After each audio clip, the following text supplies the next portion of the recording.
11 minutes and 37 seconds. Lieutenant Crix Voron watched the number freeze on the display and realized his hands had stopped shaking somewhere in the last 2 minutes without his noticing. 0 casualties. The simulation behind the glass, a scenario built to break veteran units, sat empty and finished, and 5 humans were already discussing what they'd do differently next time. He would tell this story for years afterward, and he would always start here, at the number on the screen, because nothing about how they'd arrived at this room made sense until you understood where it began. 3 days earlier it had started with an insult. Commander Vex Torin, 4 eyes fixed on a landing bay monitor, had watched a shuttle drop out of the sky like something wounded and joked to no one in particular that the Galactic Council had finally scraped the bottom of a very shallow barrel. Diplomacy, apparently, now meant training whatever crawled out of the least defended corner of known space. Crix had laughed along because that was his job, and because the 5 figures crossing the tarmac did look, by any reasonable measure, unfinished. Soft skin, no plating, no claws, no venom, nothing that any self-respecting predator would call armament. Vex had renamed the newcomers before he'd learned a single one of their names. The pink one, the tall one. He stood before a packed briefing hall and welcomed Captain Maya Rodriguez and her 4 soldiers with a speech built entirely out of contempt, dressed as courtesy, something about sticks and gorillas that got the whole room roaring. Rodriguez said nothing. Sergeant Jake Thompson's jaw tightened, and that was the only crack anyone saw. The academy gave them a firing range and an audience that had come to watch a joke. Cadets leaned over the gallery rail, making bets on how many days the humans would last. Someone asked, with real curiosity, whether the human weapons still burned powder like something out of a museum. Rodriguez confirmed it evenly, and the laughter climbed another notch. Then she fired. Center mass, first shot, no correction. Thompson matched her. Corporal Alex Petrov stepped up next and put round after round through targets that had begun juking and ducking behind cover. Holograms designed to defeat gun crews running full computer assistance, and he read them like they were standing still. Private Sam Williams took a shot at a kilometer with a rifle that had no business making it, and put the target down anyway. The gallery had gone quiet by the time Private Lisa Chang stepped into the box. 30 seconds. 27 targets, not one miss, not one wasted motion, her sidearm tracking threats faster than her own instructor's assisted systems could have prioritized them. "There's no targeting aid on that weapon," a cadet named Sexel said, mostly to himself. "She's doing the arithmetic in her skull." Vex, watching from the booth, felt something shift under his composure that he didn't have a word for yet. He gave them the gymnasium the next day, cruelty still riding under his voice when he announced it. Rodriguez had asked for volunteers to test hand-to-hand fundamentals, and Cadet Drexel, 3 meters of bone-plated hegemony muscle, had practically thrown himself into the ring.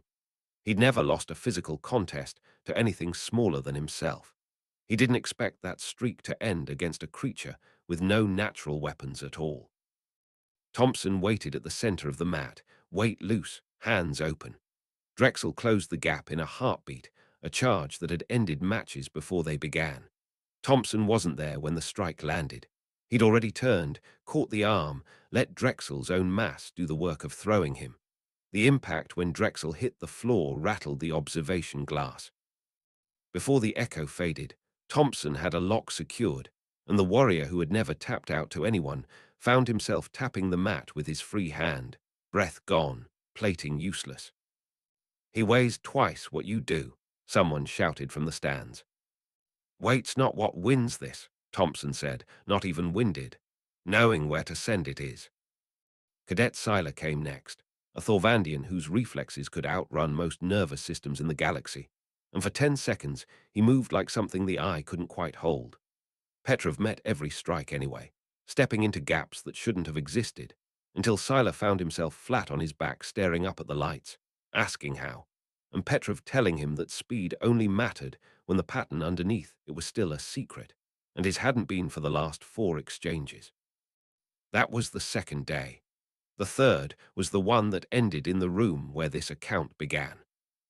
The hostage scenario was supposed to require 30 specialists working in careful lockstep. The 5 of them went in anyway and did the thing that broke every doctrine the Academy taught.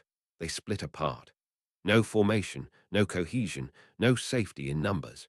Instructor Van Kask called it suicide out loud, loud enough for the gallery to hear him.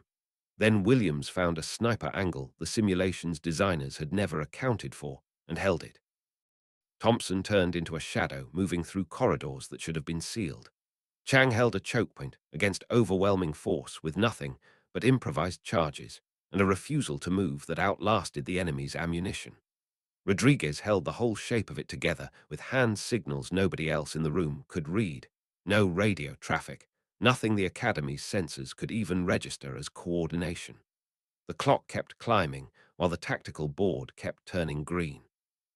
11 minutes, 37 seconds. 0 casualties. Against a scenario the previous record holders had cleared in 43 with acceptable losses. That was where Crix had come in, hands finally steady, and where Vex walked into the gymnasium afterward, carrying none of the performance he usually wore into a room.